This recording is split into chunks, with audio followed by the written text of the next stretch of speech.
नमस्कार दोस्तों, इस वीडियो के माध्यम से मैं धर्म, दर्शन और अध्यात्म हज़ारों सालों से हमें जो चीज़ समझाना चाहते हैं उसी चीज़ को मैं इस वीडियो के माध्यम से समझाना चाहता हूं। तो इस वीडियो में मैं ये मैजिक क्यूब का इस्तेमाल करूंगा। इस मैजिक क्यूब के थ्रू मैं कुछ समझाना चाहूँगा। खासकर ये धर्म और भगवान और ये अध्यात्म ये सब जो चीज़ें बातें किए हैं ना, बहुत सारी बातें हैं, लाखों किताबों में बहुत सारे बातें की गई। तो उन्हीं बातों के बारे में इस वीडियो में मैं बात करूंगा। तो दोस्तों, इस क्यूब के माध्यम से, मैजिक क्यूब के माध्यम से, सबसे पहले तो मैं धर्म को एक्सप्लेन करना चाहता हूं कि धर्म एक्चुअली है क्या।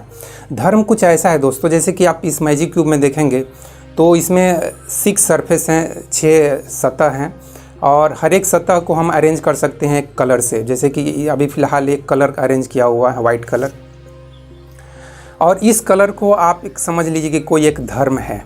धर्म का कोई एक नाम दे दीजिए। हिंदू, मुस्लिम, सिख, ईसाई, जैन, बौद्ध और भी जो हज़ारों धर्म हैं, 10,000 के करीब धर्म है इस धरती पे, तो उसमें से कोई एक धर्म मान लीजिए कि ये एक धर्म को रिप्रेजेंट कर रहा है। उसी तरह से हम हर एक सरफेस को एक कलर अरेंज कर सकते हैं, किसी को रेड, किसी को ग्रीन, किसी को ब्लू, किसी को येलो। इस तरह से इसमें 6 कलर हैं। तो 6 कलर को अगर हम अरेंज कर देंगे तो इसी तरह के हर एक सरफेस पे एक कलर आ जाएगा। तो दोस्तों, आप समझ लीजिए कि ये एक कलर है, एक धर्म को रिप्रेजेंट कर रहा है, और एक डिफरेंट कलर एक दूसरे धर्म को रिप्रेजेंट कर रहा है। और इस तरह से आप समझेंगे कि इस क्यूब के माध्यम से तो हम सिर्फ 6 धर्म को ही रिप्रेजेंट कर सकते हैं, और इसके अलावा जो बाकी धर्म है उसको अगर रिप्रेजेंट करना हो तो इस क्यूब को तो हमेशा 6 सरफेस ही हो सकते हैं। 6 से ज़्यादा क्यूब में सरफेस हो नहीं सकते। तो सभी धर्मों को रिप्रेजेंट अगर करना हो तो हमें एक स्फीयर बनाना पड़ेगा। एक स्फीयर में अलग अलग कलर रहेंगे और वहाँ भी हम चाहेंगे तो ऐसे 6 या कुछ भी, मतलब कुछ क्यूब्स को या कुछ सरफेस को एक कलर दे देंगे तो वो बल्कि बेटर रहेगा। अगर हम पूरी मानवता में जितने भी धर्म हैं उनको अगर रिप्रेजेंट करना है तो हमको एक स्फीयर यूज़ करना पड़ेगा। इस टाइप का स्फीयर हमको यूज़ करना पड़ेगा। इसको भी मैं बाद में यूज़ करना है मुझे। तो दोस्तों, आप अब इसके बाहर सतह पे तो आप देख रहे हैं कि अलग अलग कलर है। जैसे कि हम मानव समाज में भी ऐसा ही तो है, हम अलग अलग कलर से रंगे हुए हैं। कोई हिंदू हैं, कोई मुस्लिम हैं, कोई सिख हैं, कोई ईसाई हैं, कोई जैन हैं, कोई बौद्ध हैं, कोई और पता नहीं कितने सारे धर्म हैं, वो सभी हैं। तो अभी इस क्यूब को अगर जो इसके एक यूनिट है, इसको अगर अंदर में हम थोड़ा गहराई में अब जाते हैं, इस क्यूब के गहराई में जाते हैं तो इसके अंदर आप देखेंगे क्या है। इसको मैं थोड़ा सा आपको नज़दीक करके दिखाऊंगा। चाहे आप कभी एक ले लेना, एक ख़रीद के देख लेना, ये कुछ 100-150 रुपये में आ जाता है। तो दोस्तों, जब आप इसको अंदर से देखोगे तो कुछ ये ऐसा है कि जैसे कि आप यहाँ पे देखिए, एक तरफ वाइट है और दूसरे तरफ रेड है। तो आप जब इसके अंदर में देखोगे तो रेड और यहाँ पे जैसे ग्रीन है, तो रेड और ग्रीन यहाँ पे अंदर में मिक्स हो रहा है। मतलब अंदर में हर एक क्यूब मतलब कई तरह के कलर के साथ मिक्स हो रहा है। खासकर इसको जब आप रोटेट करेंगे तो बहुत सारे कलर आपस में एक तरह से मिक्स हो रहे हैं। मतलब एक तरह से देखा जाए तो अगर ये पूरा क्यूब अगर ये ह्यूमैनिटी को रिप्रेजेंट कर रहा है, धरती के 800 करोड़ लोगों को रिप्रेजेंट कर रहा है, तो हम भी आपस में कुछ इसी तरह से मिक्स होते हैं। और अगर मैं आत्मा की बात करूं तो आप समझ लीजिए कि आत्मा का बारे में कुछ साइंस को मालूम नहीं है, और ना ही स्पिरिचुअल फील्ड के लोगों को कुछ ज़्यादा मालूम है। वो वहाँ के आत्मा की जो साइंस हो जाती है वो सब कुछ अननोन जैसा हो जाता है। अभी साइंस उसके बारे में डेप्थ में जाएगा तब कुछ मालूम पड़ेगा। तो मैं ऐसा इमेजिनेशन कर रहा हूँ, और इमेजिनेशन करना चाहिए दोस्तों। आपको याद होगा कि आइंस्टीन महोदय क्या कहते हैं कि imagination is more powerful then knowledge. Imagination जो है उसकी पावर सबसे ज़्यादा होती है। नॉलेज उसके सामने कुछ नहीं है। नॉलेज तो लिमिटेड है, लेकिन इमेजिनेशन हम कुछ भी कर सकते हैं, अनलिमिटेड है। इमेजिनेशन की कोई बाउंड्री नहीं है। तो दोस्तों, उसी इमेजिनेशन के साथ आप यहाँ भी कुछ देर के लिए कुछ कल्पना कीजिए, कुछ इमेजिनेशन कीजिए कि इसके अंदर में जब आप झांक कर देखेंगे, इसके अंदर में आप देखेंगे तो बहुत तरह के कलर, एक तरह से इस क्यूब में कितने तरह के कलर हैं, मोटा मोटी समझेंगे तो 6 सरफेस है और 6 तरह के कलर हैं, तो 36 टाइप के कलर हो गए। तो अंदर में आप देखेंगे तो लगभग क्या 36 कलर आपस में अंदर में मिक्स हो रहे हैं। ऐसे ऐसे घुमाएंगे तो इसके बारे में मुझे भी कुछ ज़्यादा मालूम नहीं है किस तरह से ये, मेरा लड़का को कुछ ठीक ठाक मालूम है, वो IITian भाई दिमाग है, वो कुछ मिक्स कर सकता है। मेरा दिमाग ये सब में, इसका जो एल्गोरिथम है इसको भी एक सीखने का एक ट्रिक है कि किस तरह से मिक्स करेंगे। अभी देखिए वाइट कलर सब मिक्स हो गया, तो इसको भी मिक्स करके एक जगह पे लाना, एक कलर को एक जगह पे लाना बहुत बड़ा, उसमें भी वो IQ चाहिए भाई, उस तरह का IQ मेरे पास नहीं है। तो मैं यह कह रहा था कि इसके अंदर में जब आप देखेंगे, इसको खासकर तोड़ के अगर देखना है तो 100 रुपये बर्बाद हो जाएंगे। तो इसको अगर आप तोड़ के देखेंगे तो बहुत तरह के कलर जो हैं वो आपको दिखेंगे कि अंदर में मिक्स हो रहे हैं।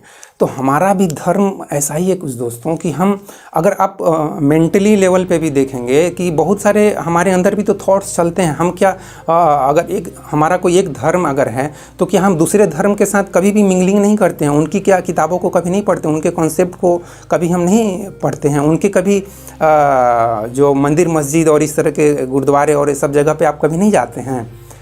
मैं तो यार हर एक जगह चला जाता हूँ। मैं पटना में भी था तो हनुमान मंदिर के पास बगल में एक मस्जिद था, तो वहाँ भी देखने के जरिए चला जाता था कि वहाँ कुछ कैसे लोग पूजा प्रार्थना कर रहे हैं।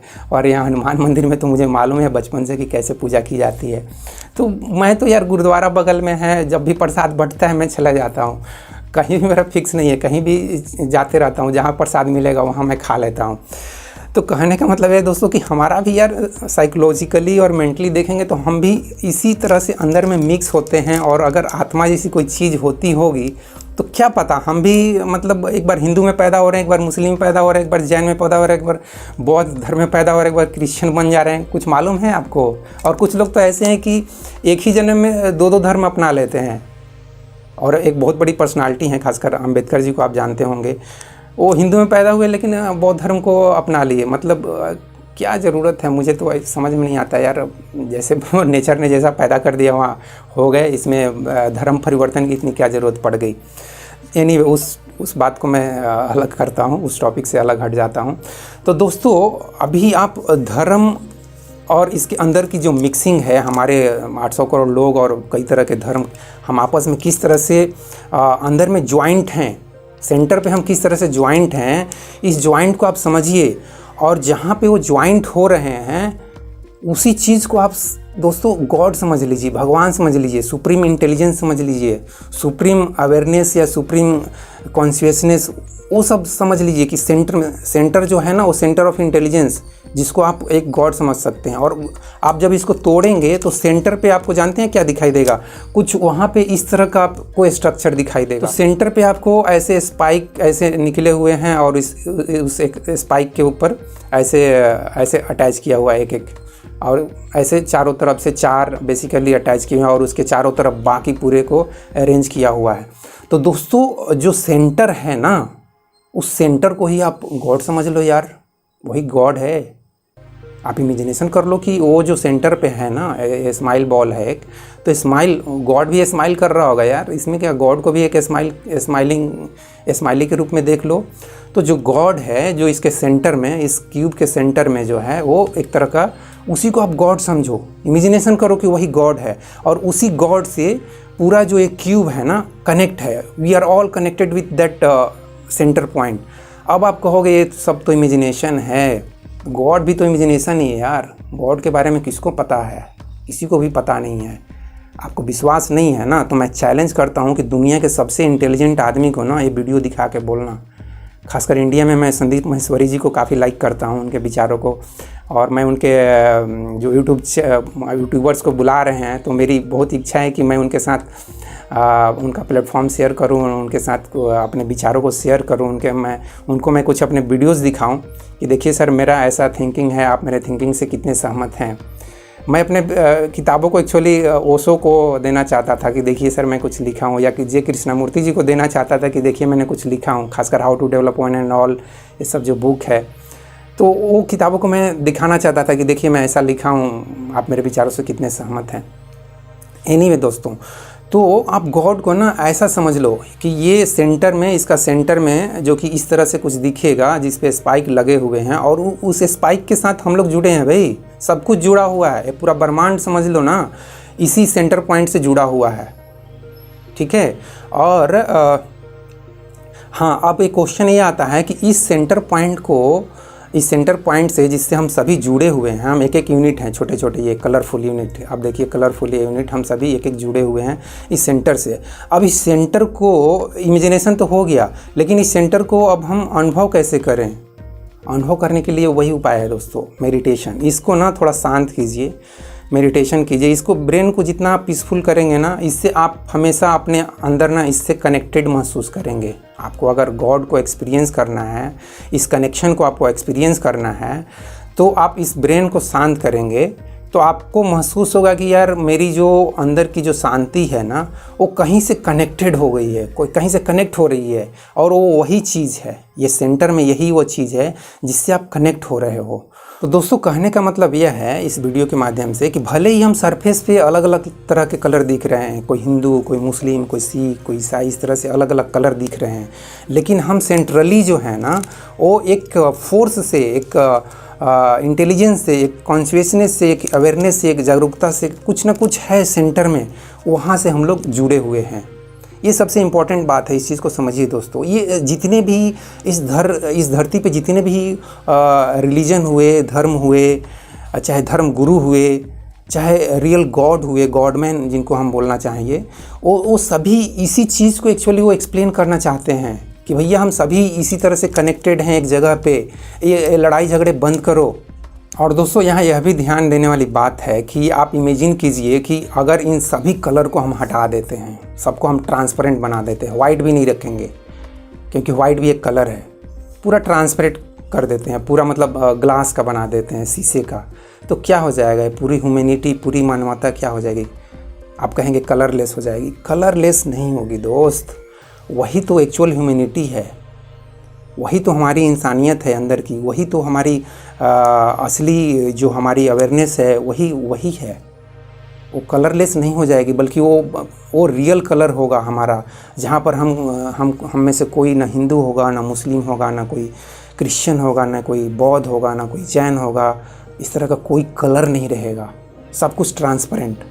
वो एक्चुअल ह्यूमैनिटी होगी, जहाँ पर हम सभी दोस्ती के भाव से जिएंगे, प्रेम के भाव से जिएंगे, वो होगी एक्चुअल ह्यूमैनिटी। तो दोस्तों अब वीडियो को मैं समराइज़ करूँगा, और वीडियो के अंत में मैं यही कहना चाहता हूँ दोस्तों कि हमें भी अपने अंदर की जो इंसानियत है, जो अवेयरनेस है, जो जागरूकता है, जो हम अंदर में कनेक्टेड हैं एक दूसरे से, जो एक सेंट्रल पॉइंट है, जो हमको मूव कर रहा है, उसको हमको अनुभव करना है, उसको हमको अपने इस ब्रेन को शांत करके इस जो सेंट्रल पॉइंट है, जो सेंट्रल प्रोसेसर है, कंप्यूटर की भाषा में कहें तो सेंट्रल जो प्रोसेसर है, उस प्रोसेसर को हमको अनुभव करना चाहिए, महसूस करना चाहिए। और दोस्तों अगर आप बोलेंगे कि ये सेंट्रल पॉइंट है क्या, क्योंकि एक से एक धुरंधर लोग क्वेश्चन करने वाले हैं, तो पूछ देंगे भैया तुम इतने जब ज्ञान ही दे रहे हो तो ये भी बता दो ये सेंट्रल पॉइंट कहाँ है। तो दोस्तों अगर उस सेंट्रल पॉइंट को अगर पता करना है, तब तो मैं यही कहूँगा कि फिर इस ब्रह्मांड का जो सरकमफ्रेंस है, जो सबसे आउटर मोस्ट पॉइंट है, उस पॉइंट को फाइंड आउट करो, और फिर देखो कि सेंटर में कौन सा पॉइंट आता है। हो सकता है कोई ब्लैक होल आए जिसके अंदर आप घुस ही नहीं सकते हो, घुसोगे तो फिर बाहर निकलोगे नहीं। तो यार इस चीज़ को मतलब स्पिरिचुअलिटी जो फील्ड है ना, अध्यात्म जो है, वो टोटली अनुभव करने की चीज़ है। उसमें एग्जैक्टली बोलोगे कि मुझे गॉड को दिखाओ, गॉड है कहाँ, तो ये बड़ा मुश्किल बात हो जाएगा। देखो इसका एक ये निकल गया। तो कहने का मतलब ये है दोस्तों कि इस तरह से क्वेश्चन ये मत पूछ लीजिए कि यार ये गॉड को मुझे दिखाओ, तो इसको तोड़ के देखोगे तो फिर वो दिखेगा कुछ। तो अध्यात्म ऐसा नहीं है, अध्यात्म ऐसे तोड़ के नहीं देखता है कि ये ऐसे ऐसे तोड़ के दिखाओ अंदर में क्या है। वो अध्यात्म तोड़ता नहीं, अध्यात्म क्या है ना, वो जोड़ता है। अध्यात्म का नाम जोगा, जो ना जोग, अध्यात्म जो है एडिशन करता है, जोड़ता है। आप बहुत सारे धर्मगुरु को सुनेंगे, वो बोलेंगे कि अध्यात्म जो है जोड़ता है, वो तोड़ता नहीं है, तोड़ के नहीं देखता है, वो जोड़ के देखता है। पूरी ब्रह्मांड को, पूरी ह्यूमैनिटी को एक साथ ऐसे कनेक्ट करके देखता है, यार कैसे ह्यूमैनिटी चल रहा है, कैसे काम कर रहा है। तो अध्यात्म इस एंगल से देखता है। अब उसको आप बोलोगे कि तोड़ के दिखाओ अंदर में, तो आप साइंस को बोलो यार, साइंस फाइंड आउट करेगा कि कहाँ है वो सरकमफ्रेंस का एंड पॉइंट, और फिर वहाँ से वो उसके सेंटर पे जाएगा, पूरे ब्रह्मांड के सेंटर पे जाएगा, और वहाँ पे हो सकता है कोई आपको एक न्यूक्लियस मिल जाए। तो मेरा कहने का मतलब ये है दोस्तों कि इस तरह से तोड़ के भी देखना ज़रूरी नहीं है दोस्तों। इस चीज़ को आपको समझना है, इस चीज़ को आपको कल्पना करना है, इस चीज़ को आपको मैं अनुभव करने के लिए भी तो बता रहा हूँ कि अगर आप ये जो सेंट्रल जो पॉइंट है, जो सेंटर ऑफ इंटेलिजेंस है, जो सेंट्रल प्रोसेसर है कंप्यूटर की भाषा में, उस चीज़ को आप अनुभव करना चाहते हैं ना, तो अनुभव कर लीजिए। कुछ नहीं करना है आपको, अपने जो दिमाग है ना उसको शांत पोजीशन में रखना, और जो भी आपकी इच्छाएं हैं, मैं ये भी कहूँगा बार बार, जो भी आपकी इच्छाएं हैं उसको आप कर्म करके, मेहनत करके, वर्क करके उसको पूरा कर लो यार। आपको जो भी पावर, प्रॉपर्टी, प्रेस्टीज, ये सब पर्सनालिटी जो भी चाहिए उसको पा लो ना। आपको कौन रोक रहा है? ये क्या गॉड रोक रहा है आपको? आप अगर मान लो कि आप क्या बनना चाहते हो, एमएलए, एमपी, सीएम, पीएम ये सब बनना चाहते हो, बन जाओ, इलेक्शन में लड़ो और बनो यार। डेमोक्रेसी है इंडिया का तो बल्ले बल्ले है, और क्या चाहिए। कोई भी यहाँ पीएम बन सकता है, कोई भी प्रेसिडेंट बन सकता है। इलेक्शन लड़ो, बन जाओ। आईएएस बनना चाहते हो, पढ़ो ये सब जो भी आईएएस में पूछे जाते हैं वो सब क्वेश्चन को पढ़ो, बन जाओ आईएएस, बन जाओ डॉक्टर। फिजिक्स, केमिस्ट्री, बायोलॉजी ये सब पढ़ो और बन जाओ डॉक्टर। इंजीनियर बनना चाहते हो, फिजिक्स, केमिस्ट्री, मैथ पढ़ो, डॉक्टर हो, इंजीनियर बन जाओ। रोका किसी ने थोड़ी जो है। आप सब कुछ आपके कर्म के ऊपर है, आप कर्म करो और जो बनना चाहते हो बन जाओ। किसी ने रोका थोड़ी जो है। तो मेरा कहने का मतलब, कर्म करके जो भी पाना चाहते हो, जो भी पावर, प्रॉपर्टी, प्रेस्टीज, पर्सनालिटी, वो सब करके बन जाओ। और फिर उसके बाद आपको लगता है कि नहीं, उसके बाद मैं अपने, तभी मेरा दिमाग शांत होगा। हमारा ये दिमाग शांत क्यों नहीं हो पाता है? क्योंकि हमारे अंदर इतनी इच्छाएं हैं कि पहले इच्छा शांत होगी तब तो। पहले हम पावर, प्रॉपर्टी, प्रेस्टीज और पर्सनालिटी के मामले में पूरे वर्ल्ड में नंबर 1 बनेंगे, तब ना यहाँ ये दिमाग को शांति मिलेगी। तब तक शांति कैसे मिलेगी? नहीं मिलेगी। तो अध्यात्म का तो अलग ही डायरेक्शन है दोस्त। अध्यात्म बोलेगा नहीं यार, ये कितना भी पावर, प्रॉपर्टी, प्रेस्टीज, पर्सनालिटी बन जाए ना, कितना भी मौज मस्ती कर लो, ये पीसफुल नहीं होने वाला है। इसको तो आपको एफर्ट करना है यार, इसको भी शांत करने के लिए। अध्यात्म तो यही कहेगा, आप कितना भी पीछे भाग लो मौज मस्ती के, एंटरटेनमेंट के, पावर, प्रॉपर्टी, प्रेस्टीज के, इसको ये शांत नहीं होने वाला है। वहीं पे आप मेडिटेशन थोड़ा करना शुरू करो, ये धीरे धीरे अपने आप शांत होना शुरू हो जाएगा। और फिर ऑटोमेटिक ये जो पावर, प्रॉपर्टी, प्रेस्टीज, पर्सनालिटी का जो दौड़ है, मौज मस्ती, एंटरटेनमेंट करने का जो आपके अंदर आग है, जो भूख है, वो अपने आप धीरे धीरे शांत हो जाएगा। आप सोचोगे यार ये मुझे क्या हो गया, पहले मैं इतना इसके पीछे भाग रहा था और मेरे अंदर से अब भागने की इच्छा ही नहीं होती है। ऐसा हो जाता है मेडिटेशन का इफ़ेक्ट।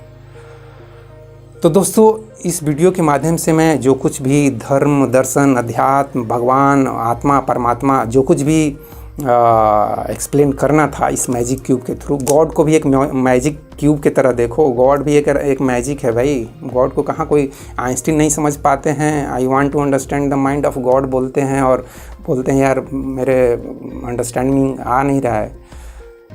स्टीफन हॉकिंस समझना चाहते हैं गॉड के दिमाग को, न्यूटन समझना चाहते हैं गॉड के दिमाग को, और बोलते हैं कि यार मैं तो एक ड्रॉप हूँ। अगर ये गॉड अगर इंटेलिजेंस का एक ओशन है, एक समुद्र है, तो मैं उस समुद्र का एक ड्रॉप हूँ। आइंस्टीन महोदय का ये कथन है। और न्यूटन साहब तो और भी अपने को बच्चा बना देते हैं कि मैं तो यार समुद्र में अभी प्रवेश ही नहीं किया हूँ, मैं तो किनारे में जो बालू है ना, मैं उस बालू के साथ खेल रहा हूँ, गौरवंदा बना रहा हूँ। तो दोस्तों, मुझे इस वीडियो के माध्यम से जो भी समझाना था, कहना था, धर्म, दर्शन, अध्यात्म और ये आत्मा, परमात्मा और भगवान, ये सब के बारे में, वो मैं इस क्यूब के माध्यम से आपको समझा दिया, एक्सप्लेन कर दिया। बाकी आप खुद भी अपना दिमाग थोड़ा लगाइए, बिकॉज वो एक बहुत बड़े महान दार्शनिक बोलते हैं, लियो टॉलस्टॉय उनका नाम है, कि every man has been born to live with his own mind.